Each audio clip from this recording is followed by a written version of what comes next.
xonadonimizni skvoznoy sirkulyatsiyasiga ega, ikkita tarafga oynasi qaragan, yo'l yuzida joylashgan, atrof muhitiga keladigan bo'lsa, prilaganskiy parkovkalari, yashil hududli ekosistemalarga ega bo'lgan kvartiramizni ichini ko'rib chiqamiz. Paradniy fotdan kirib ko'rishingizda kattagina prixojay ko'zingizga tushadi. Xonadonimizda 100 kvadratdan iborat ikkinchi qavatda joylashgan 5 xonali kvartira.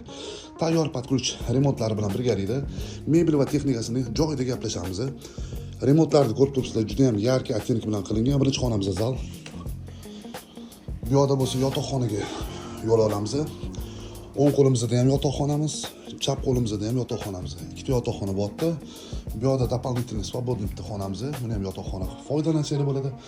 Bu yoqda o'sha родительский yotoqxona, смотровая zona mana ko'chaga, ya'ni yo'lga qaragan va mahallaga qaragan oynalarimiz ham mavjud.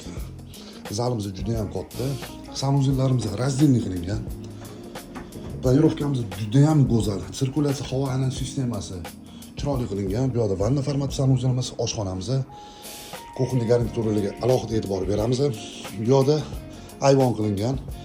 Balkonimiz to'g'ri foydalanishgan balkonimizdan juda ham go'zal xonadonimiz. Mana bunaqa manzaraga ko'zingizga tushadi o'rtoqlar. Prilaganskiy parkovkalarimiz ham mavjud. Narxiga keladigan bo'lsa, qadrli do'stlar, 130 ming AQSh dollari belgilandi. Yana sunnatga muvofiq kelishiladigan joy bor. Sizlarga eng zo'r obyektlarni taqdim etishda davom etamiz. Sog' bo'linglar.